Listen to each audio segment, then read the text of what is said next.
Good morning everyone. कैसे हैं बच्चा पार्टी, कैसे हैं आप लोग बेटा।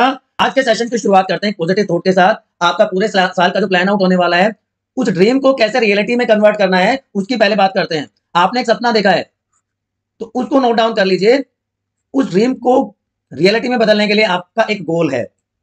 उस गोल को हम स्मॉल स्टेप्स की फॉर्म में अचीव करेंगे और उसके लिए एक बहुत अच्छी सी प्लानिंग जो हम पूरा शेड्यूल फॉलो करने वाले हैं आपकी इस एक साल की जर्नी में, वो पूरी प्लानिंग और एक्शंस, चाहे वो लेक्चर की फॉर्म में है, चाहे वो क्वेश्चन आंसर की फॉर्म में है, चाहे वो एक्टिविटीज की फॉर्म में है, and lastly PYQs and sample papers की फॉर्म में होंगे। तो वो सारे के सारे एक्शन जब हम परफॉर्म करेंगे तो हमारा जो ड्रीम है वो रियलिटी में चेंज हो जाएगा। ठीक है, आज का चैप्टर है बच्चों कंट्रोल एंड कोऑर्डिनेशन।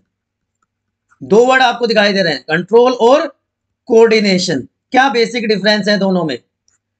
मैं लिख रहा हूं इस पेपर पैड पर, किसके हेल्प से लिख रहा हूं? हैंड की हेल्प से लिख रहा हूं। ठीक है, लेकिन इस राइटिंग प्रोसेस में ना बच्चों क्या क्या दूसरे ऑर्गन इन्वॉल्व हैं। मेरी आईज सपोर्ट कर रही है, राइट। मैं बोल रहा हूं तो मेरी वॉइस है, मतलब टंग इन्वॉल्व है। तो हैंड, आई और टंग, ये तीन बॉडी के ऑर्गन्स इंडिविजुअली अपना अपना काम कर रहे हैं। हैंड का अपना काम है, आई का काम है देखना, टंग स्पीच में हेल्प कर रही है। लेकिन जब ये डिफरेंट ऑर्गन्स एक साथ एक फंक्शन करते हैं तो वो क्या कहलाएगा? कोऑर्डिनेशन। मेरे हाथ का इंडिविजुअली कंट्रोल है राइटिंग पर, मेरी आईज का कंट्रोल है देखने पर मैं क्या लिख रहा हूं, और मेरी टंग कंट्रोल करिए कि व्हाट आई एम स्पीकिंग। लेकिन जब ये तीनों ऑर्गन एक साथ मिलकर किसी पर्टिकुलर टास्क को परफॉर्म करते हैं तो वो क्या कहलाएगा? कोऑर्डिनेशन। आप साइकिल चलाते हो, आपके हाथ हैंडल पर होते हैं, आपके पैर पेडल पर होते हैं, आपकी आईज रोड देख रही होती है, आपका ब्रेन उन सब कामों को एक सिस्टमेटिक वे में परफॉर्म करवाता है। That is known as coordination. Is it clear to everyone? चलिए, तो कोऑर्डिनेशन क्या हो गया कि जो वेरियस ऑर्गन्स हैं वो एक सिस्टमेटिक, कंट्रोल और एफिशिएंट वे में एक प्रॉपर रेस्पॉन्स को परफॉर्म कर पाए। That is known as coordination. क्यों जरूरी है? क्योंकि इतनी कॉम्प्लेक्स बॉडी है बच्चों हमारी, एक साथ बहुत सारे फंक्शन परफॉर्म हो रहे हैं। यहाँ पे हम रेस्पिरेशन भी कर रहे हैं, यहाँ पे आपका डाइजेशन भी हो रहा है बॉडी में, आप वॉकिंग भी कर रहे होगे रोड पे, आपका ब्रेन मतलब नर्वस सिस्टम भी काम कर रहा है, आपकी बॉडी में बहुत सारे हार्मोन्स हैं। तो सारे के सारे ऑर्गन सिस्टम्स काम कर रहे हैं। लेकिन ये थोड़ी एक सिस्टम जब काम कर रहा है तो दूसरा काम करना बंद कर देता है। तो इसलिए उन सबके बीच में एक बैलेंस मेंटेन करना है ना, जो स्पेशलाइजेशन है उस ऑर्गन का, उन स्पेशलाइजेशन को एक साथ मिला देना, that is known as coordination. और इसीलिए तो जरूरी है कि हर ऑर्गन स्पेशलाइज फंक्शन परफॉर्म कर रहा है। तो इन सारे के सारे ऑर्गन्स की फंक्शनिंग को एक रेस्पॉन्स का स्टिमुलस के फॉर्म में रिजल्ट देना, that's why it is necessary. Is it clear? Okay.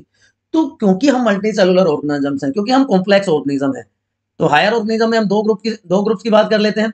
एक प्लांट ग्रुप हो गया और एक एनिमल ग्रुप हो गया, इंक्लूडिंग ह्यूमन बींग्स, जिसमें हम भी आ गए, ह्यूमन बींग्स भी, राइट। तो कोऑर्डिनेशन की बात अगर प्लांट और एनिमल में करें तो बच्चों प्लांट्स में सिर्फ हार्मोनल रेगुलेशन होता है, वहां पर नर्वस सिस्टम एब्सेंट होता है। प्लांट्स में नर्वस सिस्टम नहीं पाया जाता क्योंकि प्लांट्स की कॉम्प्लेक्सिटी भी तो सिंपल है एज कंपेयर टू एनिमल्स। भाई प्लांट क्या करते हैं? प्लांट क्या जाते हैं आपकी तरह कि यहां से उठकर यहां चला गया एक प्लांट, अपनी पोजीशन चेंज कर ली, ऐसा होता है क्या? लेकिन एनिमल्स मूव करते हैं और उनमें लोकोमोशन भी होता है, लेकिन प्लांट्स में सिर्फ मूवमेंट होता है। आप में से कितनों को पता है कि मूवमेंट और लोकोमोशन में क्या बेसिक डिफरेंस होता है? बताइए एक बार कमेंट सेक्शन में, जरा देखते हैं कितने बच्चों को पता है। What is the difference between movement and locomotion? बोलो फटाफट कि भाई हम, ये एक प्लांट है, ये अपनी फिक्स पोजीशन के लेफ्ट राइट फ्रंट बैक एक जगह पे रह के ही तो हिल रहा है, दैट इज ऑन मूवमेंट। लेकिन एक इंसान, एक ह्यूमन बीइंग, एक एनिमल एक जगह से दूसरी जगह पे जा सकता है, दैट इज कॉल्ड लोकोमोशन। तो प्लांट्स में सिर्फ होता है मूवमेंट, एनिमल्स मूवमेंट और लोकोमोशन दोनों शो करते हैं। इसी तरह प्लांट्स में कोई वेल ऑर्गेनाइज एक्सक्रीटरी सिस्टम नहीं होता। तो कॉम्प्लेक्सिटी प्लांट्स की थोड़ी सी सिंपल है, तो वहां पे सिर्फ हार्मोनल सिस्टम होता है। लेकिन एनिमल्स हायर कॉम्प्लेक्स ऑर्गेनिजम्स है, इसलिए वहां पे हार्मोनल रेगुलेशन भी है और नर्वस सिस्टम की भी जरूरत होती है। तो ह्यूमन बीइंग्स में नर्वस और हार्मोनल दोनों सिस्टम प्रेजेंट होते हैं, नर्वस सिस्टम इलेक्ट्रिकल इंपल्सेस के थ्रू काम करेगा और एंडोक्राइन सिस्टम हॉर्मोन्स के थ्रू। ठीक है, चलिए दोनों सिस्टम्स की बात करेंगे। एक जनरल टर्म बता देता हूँ, डेफिनेशन बता देता हूँ। What are hormones? कि केमिकल सब्सटेंसेस हैं जो बहुत स्मॉल क्वांटिटी में रिलीज होते हैं। Number one, chemical substances very specific in their function, तो टारगेट ऑर्गन पे काम करते हैं और उन सारे फंक्शनिंग को नर्वस सिस्टम कंट्रोल करता है, मतलब एंडोक्राइन सिस्टम को भी नर्वस सिस्टम रेगुलेट करता है। ठीक है, हार्मोन्स एंडोक्राइन ग्लैंड्स की सिक्रेशन होती है। एक्सोक्राइन एंडोक्राइन ग्लैंड, दो टाइप के ग्लैंड्स होते हैं, हम डिटेल में बात कर लेंगे इसकी। ठीक, तो दो टाइप का नर्वस सिस्टम, सॉरी दो टाइप के सिस्टम्स हैं ह्यूमन बींग्स में, एंडोक्राइन एंड नर्वस सिस्टम। चलिए, तो जो हमारा एंडोक्राइन सिस्टम है वो कैसे काम करेगा? देखो, स्टिमुलस क्या होता है? Any change in external environment of an organism. हमारा जो सराउंडिंग एटमॉस्फेयर है उसमें कोई भी चेंज, उसको हम क्या कह देते हैं? स्टिमुलस। वो हीट की फॉर्म में हो सकता है, लाइट की फॉर्म में हो सकता है, साउंड की फॉर्म में, किसी भी तरह का चेंज जो है हमारे एक्सटर्नल एनवायरनमेंट में, वो स्टिमुलस का काम करेगा। तो उस स्टिमुलस, जैसे वो स्टिमुलस मिलेगा हमारा नर्वस सिस्टम हो जाएगा एक्टिव और वो हार्मोन्स सिक्रीट कर देगा, करवा देगा रेदर एंडोक्राइन सिस्टम से। अब ये हार्मोन ब्लड में पहुंच जाएंगे एंडोक्राइन ग्लैंड के थ्रू और टारगेट ऑर्गन पे काम करके जो स्टिमुलस था उसके अगेंस्ट रेस्पॉन्स शो कर देंगे। ठीक है ना, और हमारी बॉडी अप्रोप्रिएट एक्शन ले लेगी। तो in this way hormonal action या कोऑर्डिनेशन टेक्स प्लेस। लेकिन जो थोड़ा नर्वस सिस्टम होता है उसकी जो फंक्शनिंग है थोड़ी सी एडवांस होती है। तो देखिए, जो एंडोक्राइन सिस्टम है ना बच्चों, अगर हम उसका कंपैरिजन करें हमारे नर्वस सिस्टम के साथ, तो ऑर्गन और टिश्यू के बीच में एंडोक्राइन सिस्टम का डायरेक्ट कनेक्शन नहीं होता, वो केमिकल सिक्रीट करता है जिनको हम हार्मोन्स कहते हैं, है ना। तो जो ट्रांसमिशन है इंफॉर्मेशन का वो थोड़ा सा स्लो होता है, लेकिन इफेक्ट जो है लॉन्ग लास्टिंग होगा। एट द सेम टाइम जो हमारा ब्रेन है, जो हमारी स्पाइनल कोड है, जो नर्वस सिस्टम के पार्ट है, वो डायरेक्टली कनेक्टेड होते हैं हमारी बॉडी के ऑर्गन से, सेल से, टिश्यू से। तो जो ट्रांसमिशन है, नर्व इंपल्स का जो ट्रांसमिशन है बहुत फास्ट होता है बट शॉर्ट टर्म होता है। इसी तरह जो नर्वस कोऑर्डिनेशन होगा ना, वो अलग अलग सिस्टम के कोऑर्डिनेशन से होगा। कि भाई आगे हम पढ़ेंगे ना नर्वस सिस्टम, सॉरी जो हमारा ह्यूमन बींग्स में जो नर्वस रेगुलेशन है उसमें central nervous system, peripheral nervous system और इसमें ऑटोनोमिक नर्वस सिस्टम, तो इन सबका कोऑर्डिनेशन जो होगा उसकी वजह से होता है। और मैसेज करने के लिए अलग अलग टाइप के नर्व्स होती हैं, motor nerve, sensory nerve, mix nerves. तो जो नर्व्स और नर्वस सिस्टम का जो कोऑर्डिनेटेड इफेक्ट है वो डिफरेंट फंक्शन परफॉर्म करवाता है। ठीक है, जबकि हार्मोन्स जो एंडोक्राइन की सिक्रेशंस हैं वो डिफरेंट पार्ट्स में ब्लड के थ्रू पहुंचती है। उनका जो मैसेंजर होता है उसको हम हार्मोन कहते हैं, वो भी बहुत स्पेसिफिक है बट स्मॉल क्वांटिटी में इंक्रीज करते हैं और फीडबैक मैकेनिज्म के थ्रू उनका रेगुलेशन होता है। फीडबैक मैकेनिज्म क्या होगा कि अगर मान लो किसी पर्टिकुलर हार्मोन की प्रोडक्शन है वो कम हो गई बॉडी में, तो मैसेज आएगा नर्वस सिस्टम के पास और उसकी जो है सिक्रेशन बढ़ जाएगी। लाइकवाइज ज्यादा बढ़ गई तो कम हो जाएगी, तो that is known as feedback mechanism. इसको भी आगे हम डिस्कस करेंगे। तो जो ये रेस्पॉन्सेज हैं वो किसकी वजह से होते हैं? देखो, एक बात हो गई हमारा स्टिमुलस हो गया। अब उस स्टिमुलस किसके ऊपर एक्ट करेगा? स्टिमुलस एक्ट करेगा रिसेप्टर ऑर्गन पे ही। तो स्टिमुलस चेंज है एक्सटर्नल एनवायरनमेंट का, तो एक्सटर्नल एनवायरनमेंट का चेंज किस पे एक्ट करेगा? रिसेप्टर पे। तो हमारी बॉडी में अलग अलग टाइप के रिसेप्टर्स भी प्रेजेंट हैं। जैसे हमारे सेंसेस की बात करें तो कितनी सेंसेस है? 5 मेन सेंसेस हैं। तो पहली सेंस क्या है? हमारी आईज है। उसके बाद क्या है? हमारा ईयर है, देन नोज है, देन टंग है and skin. These are the 5 sense organs present in our body. तो इन सेंस ऑर्गन पे स्पेसिफिक रिसेप्टर्स प्रेजेंट है। अगर वो है आईज में तो फोटो रिसेप्टर कह देंगे। लाइट का जो रिसेप्टर होगा, फोटो का मतलब ही लाइट होता है, तो आईज हो गया फोटो रिसेप्टर। साउंड के लिए ईयर प्रेजेंट है तो हो गया ऑडियो रिसेप्टर। स्मेल के लिए नोज प्रेजेंट है तो ओल्फैक्टरी हो गया। टेस्ट के लिए टंग प्रेजेंट होती है, गस्टेटरी हो गया। और स्किन जो है हमारा वो टच रिसेप्टर में आता है। स्किन पे तो टच ही होगा ना। ठीक, इसी तरह साउंड के लिए भी होता है, फोनो रिसेप्टर्स कह देते हैं। फोनो receptor for sound, thermo receptor for temperature,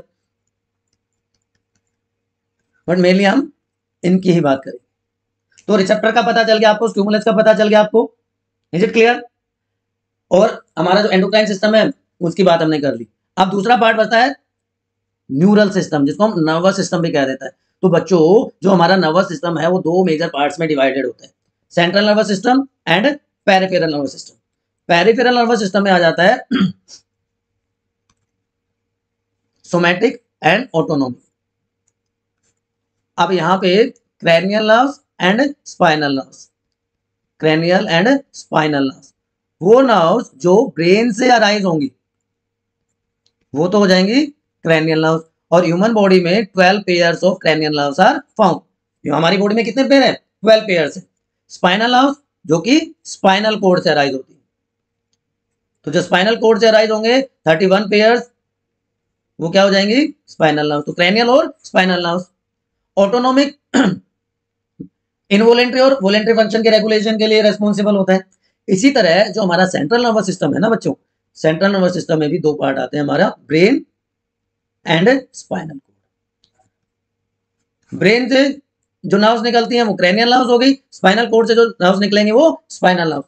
अब जो ब्रेन है वो भी फर्दर 3 रीजन्स में डिवाइड होता है, forebrain, midbrain and hindbrain. Prosencephalon, mesencephalon and rhombencephalon. Forebrain, midbrain and hindbrain. एक पूरा फ्लो चार्ट आपके लिए बना देता हूं क्योंकि इनके भी आगे और पार्ट होते हैं। तो brain 3 part, fore brain, midbrain and hind brain.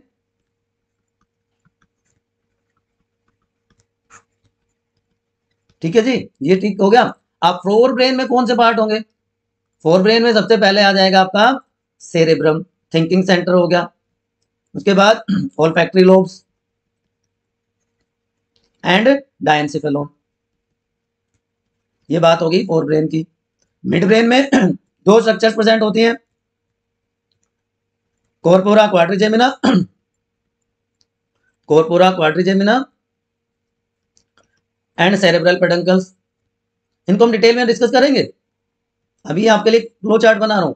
और हाइंड ब्रेन इन्वॉल्व्स सेरेबेलम,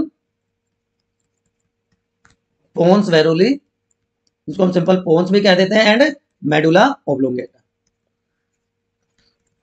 ठीक, तो these are different parts of human brain.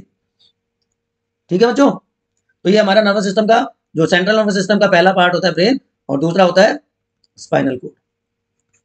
तो ये दोनों मिलके सेंट्रल नर्वस सिस्टम बना देते हैं।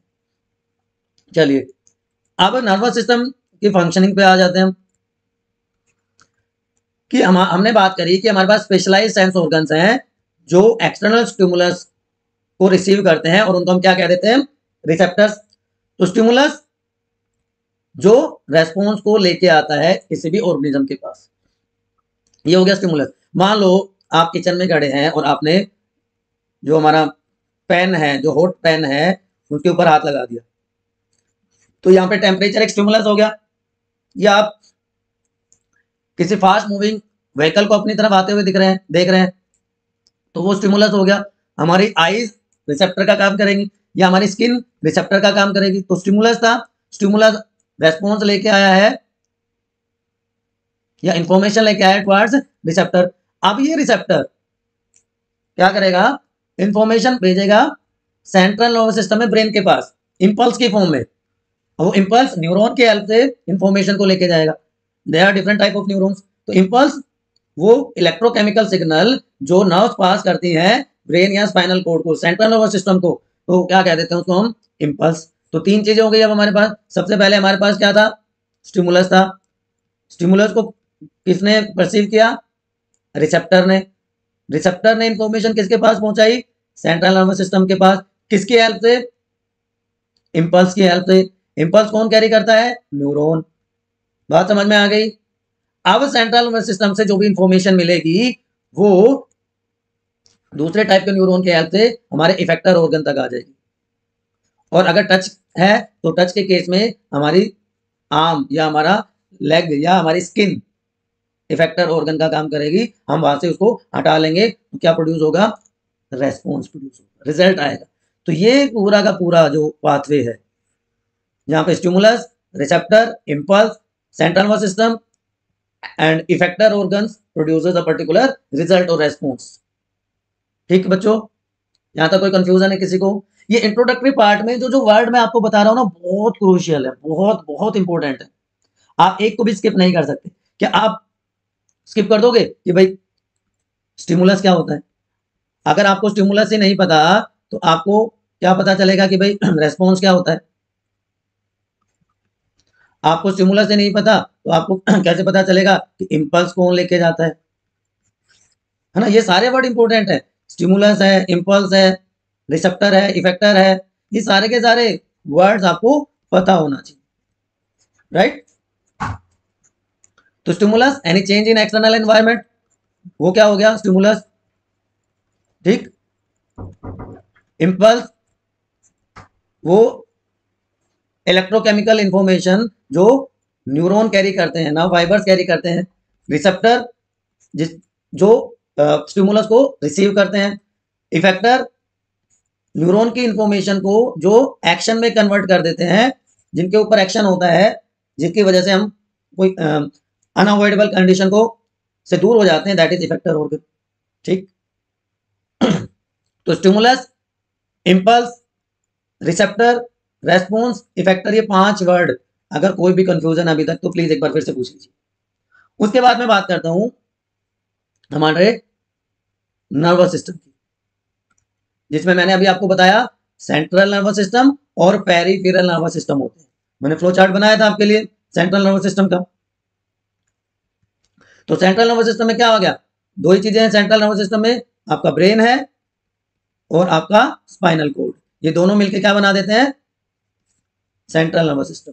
पेरिफेरल नर्वस सिस्टम, यहाँ पे क्रैनियल नर्व्स, स्पाइनल नर्व्स और विसरल नर्व्स। क्रैनियल नर्व्स जो कि ब्रेन से अराइज होती हैं, स्पाइनल नर्व जो कि स्पाइनल कोड से अराइज होती हैं, और इन दोनों के बीच का जो कम्युनिकेशन है, ब्रेन स्पाइनल कोड जो बाकी बॉडी ऑर्गन के साथ कम्युनिकेट करती है, वो पेरिफेरल नर्वस सिस्टम है। ठीक, तो सेंट्रल नर्वस सिस्टम मैं ऑलरेडी बता चुका। अब जो हमारा सेंट्रल नर्वस सिस्टम है ना बच्चों, उसके पार्ट्स मैं दोबारा से आपको डिटेल में बताने वाला हूं, लेकिन क्योंकि बहुत डेलिकेट ऑर्गन है, बहुत ही डेलिकेट ऑर्गन है, इसलिए नेचर ने क्या किया? नेचर ने इसको एक बोनी कैविटी में प्रोटेक्ट कर दिया। उस बोनी कैविटी को क्या क्या कहते हैं? क्रेनियम कहते हैं या स्कल कहते हैं। ठीक, तो ऊपर की तरफ तो क्या हो गया? क्रैनियम हो गया। ऊपर की तरफ क्या हो गया? क्रैनियम हो गया, स्कल होगी। लेकिन इंटरनली भी ये 3 डेलिकेट मेम्ब्रेन से प्रोटेक्टेड होता है, कवर्ड होता है, जिनको कहते हैं मेनिंजेस। ये 3 डेलिकेट मेम्ब्रेन इसको प्रोटेक्शन प्रोवाइड करती है। तो सबसे ऊपर की होती है उसको कहते हैं ड्यूरामेटर। ड्यूरामेटर, उसके बाद जो होती है उसको कहते हैं अरेक्नोइड मेम्ब्रेन, और सबसे लास्ट में जो होगी उसको कहते हैं पायामेटर। तो dura mater, arachnoid membrane and pia mater 3 membranous structures हैं जो ब्रेन को इंटरनली प्रोटेक्शन प्रोवाइड करती हैं। इनको हम मेनिंजेस कहते हैं। तो कितनी मेनिंजेस होती हैं ह्यूमन ब्रेन में? 3। और इन तीनों मेम्ब्रेन के बीच में ना बच्चों, इन तीनों मेम्ब्रेन के बीच में एक फ्लूइड भरा होता है। उस फ्लूइड को कहते हैं CSF, सेरेब्रोस्पाइनल फ्लूइड, जो इनके बीच के फ्रिक्शन को रिड्यूस करता है। ठीक, उसको मैकेनिकल शॉक से बचाता है हमारे ब्रेन को।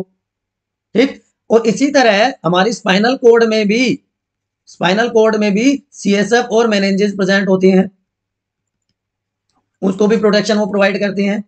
स्पाइनल कोड में एक्स्ट्रा प्रोटेक्शन कौन प्रोवाइड करता है? स्पाइनल कोड को एक्स्ट्रा प्रोटेक्शन प्रोवाइड करता है वर्टिब्रल कॉलम। तो प्रोटेक्टिव कवरिंग पता चल गई। ड्यूरामेटर, अरेक्नोइड मेम्ब्रेन, पायामेटर, बीच में सेरेब्रोस्पाइनल फ्लूइड जो उसको प्रोटेक्शन प्रोवाइड कर रहा है। Is it clear? सबसे बाहर स्कल या क्रैनियम। स्पाइनल कोड को भी ये दोनों क्या कहते हैं? मेनिंजेस और cerebrospinal CSF cerebrospinal fluid protect करता है। उसके अलावा वर्टिब्रल कॉलम उसको प्रोटेक्शन प्रोवाइड कर देता है। अब पेरिफेरल नर्वस सिस्टम, एक तरफ स्पाइनल नर्व्स, एक तरफ 12 पेयर ऑफ क्रैनियल नर्व्स, ये मिलके क्या बना देंगे? Peripheral nervous system. Cranial nerves brain से राइज होती हैं, और यहाँ पे जो हेड रीजन में जो भी ऑर्गन्स हैं उनको कवर कर देता है। अलग अलग बॉडी पार्ट से कनेक्टेड होती है। लाइकवाइज स्पाइनल कोड से 31 पेयर्स अराइज होती हैं स्पाइनल नर्व्स की। तो यहां से लेके बाकी पार्ट में जो कोऑर्डिनेशन का काम है वो स्पाइनल नर्व्स कर देंगे। तो सीएसएफ, सीएनएस और पीएनएस दोनों क्लियर हो गए। उसके बाद एएनएस, ऑटोनोमिक नर्वस सिस्टम। बहुत सारे इनवॉलेंट्री फंक्शन भी होते हैं हमारी बॉडी में, तो उनको कौन रेगुलेट करेगा? ठीक है, तो नर्व गैंग्लियन, गैंग्लियन क्या होता है? बंडल ऑफ नर्व फाइबर्स आप कह सकते हो, जो कि पूरे के पूरे स्पाइनल कोड के साथ साथ प्रेजेंट होते हैं। इस तरह से आप देख रहे हो ना, ये वाली जो स्ट्रक्चर्स हैं, ये इस तरह से जो जा रही है, दे आर गैंग्लियंस। ठीक, तो ये इनवॉलेंट्री एक्शन को, इनवॉलेंट्री फंक्शंस को कंट्रोल करते हैं। ये भी दो टाइप के हो जाएंगे, सिंपैथेटिक एंड पैरासिम्पैथेटिक। जब एक्साइटेशन चाहिए किसी भी ऑर्गन की, मतलब मैक्सिमम फंक्शन, मैक्सिमम उसकी जरूरत होती है, मैक्सिमम एक्टिविटी करनी हो किसी भी ऑर्गन को हमारी बॉडी के, तो सिंपैथेटिक नर्वस सिस्टम की जरूरत पड़ती है। ठीक है ना, जैसे हम फास्ट रनिंग कर रहे हैं, हम एक्सरसाइज कर रहे हैं, तो हमारा हार्ट रेट और ब्रीदिंग रेट बढ़ जाएगा। तो क्या करेगा, हमारे रेस्पिरेटरी सिस्टम को ज्यादा काम करना पड़ेगा कि जो ऑक्सीजन की रिक्वायरमेंट वो बढ़ गई उसको फिल करने के लिए। लेकिन अगर बहुत लंबे टाइम तक हार्ट बीट बढ़ी रहे, रेस्पिरेशन रेट, ब्रीदिंग रेट बढ़ा रहे, तो वो हार्मफुल हो सकता है हमारी बॉडी के लिए। तो उसको कामिंग इफेक्ट देना जरूरी है, उसको नॉर्मल लेवल पे लाना जरूरी है। तो जो स्लो डाउन करने का काम करता है उसको कहते हैं पैरासिम्पैथेटिक। तो एक बढ़ा रहा है, दूसरा घटा रहा है, इसको कहते हैं एंटेगोनेस्टिक। एंटेगोनेस्टिक, एंटेगोनेस्टिक का मतलब होता है इक्वल बट अपोजिट। काम दोनों एक ही कर रहे हैं भाई, ब्रीथिंग रेट को रेगुलेट कर रहे हैं। सिंपैथेटिक उसको बहुत लेवल, हाईएस्ट लेवल तक बढ़ा रहा है, लेकिन पैरासिम्पैथेटिक उसको नॉर्मल लेवल पे लेके आता है। Is it clear? So CNS, PNS and ANS, यहां तक कोई कंफ्यूजन?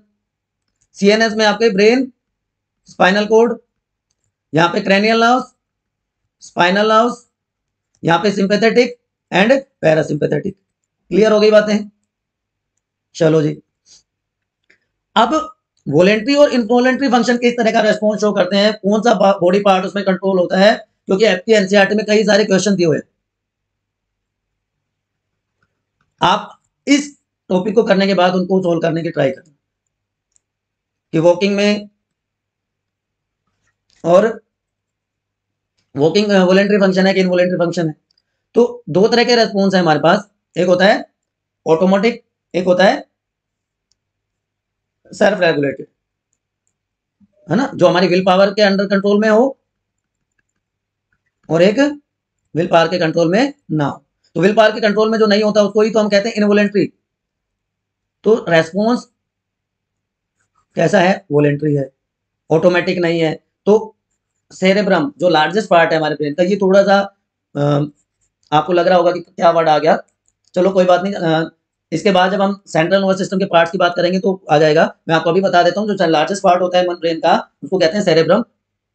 सेंट्रल नर्वस सिस्टम का पार्ट है, वो वॉलेंट्री फंक्शंस को कंट्रोल करता है, और इनवॉलेंट्री फंक्शन को कंट्रोल करता है हाइंड ब्रेन का मेडुला ऑब्लंगेटा, जो कि स्पाइनल कोड से कनेक्टेड होता है।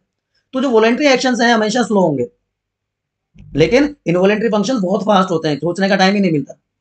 तो अभी तक जो हमने समझा था वो सारा इसमें आ रहा है। देखो हमने क्या बात करी थी कि रिसेप्टर होता है, बिल्कुल होता है जी।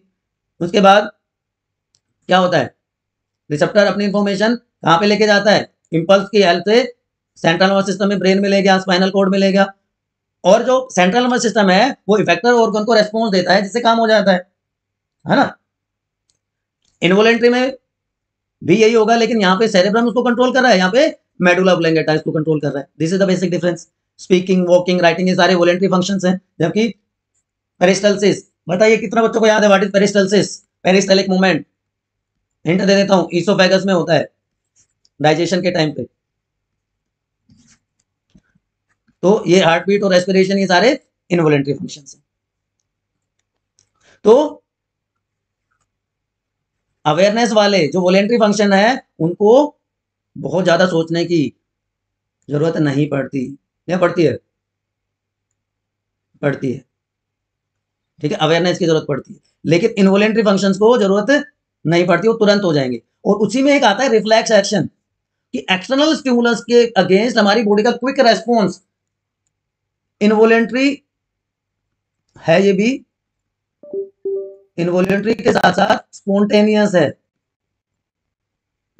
ठीक। अब इनवॉलेंट्री फंक्शन और रिफ्लेक्स एक्शन में एक मेजर डिफरेंस ये है कि इनवॉलेंट्री फंक्शन कंट्रोल होता है ब्रेन के मेडुला ऑब्लंगेटा से, लेकिन रिफ्लेक्स एक्शन में ब्रेन डायरेक्टली इन्वॉल्व नहीं होता, इट इज कंट्रोल्ड और रेगुलेटेड बाय स्पाइनल कोड, और ये स्पॉन्टेनियस है, बहुत फास्ट। ठीक, तो वॉलेंट्री सोचने की जरूरत पड़ती है, इसमें कोई टाइम ही नहीं मिलता सोचने का, दोनों में सेरेब्रम कंट्रोल करता है, इनवॉलेंट्री को मेडुला ऑब्लंगेटा कंट्रोल करता है, और स्पाइनल कोड कंट्रोल करती है रिफ्लेक्स एक्शन को। वॉक कर रहे हैं हम, सोच समझ के चलते हैं, वॉलेंट्री एक्शन है। हार्ट बीट इनवॉलेंट्री फंक्शन है, रेगुलेशन नहीं है हमारा, अपने आप होता है। हार्ट बीट रोकने की कोशिश करी तो आत्मा और परमात्मा का मिलन हो जाएगा, है ना। कोई भी गर्म चीज हमने टच कर ली, एकदम से हम अपना हाथ उठा लेते हैं, दैट इज रिफ्लेक्स एक्शन। सारा डिटेल में बात करेंगे, सारी एक एक चीज आपको बताऊंगा। ठीक, यहां तक कोई कंफ्यूजन है तो बताओ। इसके बाद बात होगी न्यूरॉन की। न्यूरॉन क्या होता है? Structural and functional unit of nervous system. 9th class में भी पढ़ा है आपने। तो इसके बाद इसकी बात करेंगे, हमारे ब्रेन की बात करेंगे, उसके पार्ट्स को डिस्कस करेंगे। तो बहुत सारे रिफ्लेक्स एक्शन का मैकेनिज्म होगा, बहुत इंटरेस्टिंग चैप्टर है, बहुत इंफॉर्मेटिव चैप्टर है, यू विल एंजॉय। बस आपको क्या करना है, आपको क्या करते रहना है, आपको अपने स्टडी डेस्टिनेशन बायोनीति पर बने रहना है बच्चों। अभी आपने से कुछ बच्चे पूछ रहे थे कि सर वन शॉट या NCERT exercise, PYQs, NCERT activities, competency based questions, बेटा सब होगा। बट मेरा ये मानना है कि आपके स्कूल्स में यूटी होने वाले होंगे, यूनिट टेस्ट होने वाले होंगे, तो फिजिक्स, केमिस्ट्री, बायो के दो चैप्टर में एक बार पहले आपको थ्योरेटिकल करवा देता हूं, आपको नोट्स आपके बन जाए, उसके बाद ये सारी चीजें एक एक करके हम करेंगे। तो हमने बात कर ली, हमने लाइफ प्रोसेस कंप्लीट कर लिया, हमने ये स्टार्ट कर दिया, कंट्रोल कोऑर्डिनेशन स्टार्ट कर दिया, ये बायो का काम हो गया हमारा। केमिस्ट्री में हमने केमिकल इक्वेशन एंड रिएक्शन, उसकी तो हमने एक्टिविटीज भी कर दी। एसिड बेसिस सोल्ट आपका कंप्लीट हो गया। तो एक बार ही कंट्रोल कोऑर्डिनेशन जैसे ही पूरा हो जाएगा ना बच्चों, उसके बाद हम फिजिक्स स्टार्ट कर देंगे, उसके बाद हम बात कर देंगे फिजिक्स की।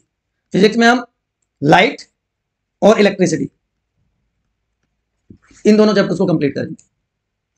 तो दो चैप्टर आपके हो जाएंगे, तो आपका ये मान लीजिए 40% सिलेबस कंप्लीट। भाई केमिस्ट्री में 4 ही चैप्टर है, 2 हमने ऑलरेडी कर लिए। फिजिक्स में इसके बाद क्या बचेगा? मैग्नेटिज्म बचेगा और ह्यूमन आई बचेगा। बायो में क्या बचेगा? हेरिडिटी बचेगा और रिप्रोडक्शन बचेगा। तो 2 चैप्टर बचते हैं। तो बिल्कुल स्मूथली एक इवन पेस पे हम चल रहे हैं। बस आप बायोनीति के साथ जुड़े रहिए, आप अपने डाउट जो है कमेंट सेक्शन में पूछ लीजिए। अगर आपको चीजें पसंद आ रही हैं तो एक बार एक लाइक करके शेयर कर दीजिए, और नए हैं तो सब्सक्राइब बटन दबा के घंटी बजा दो, ठीक है। तो अब बात करते हैं किसकी? Structure of neuron.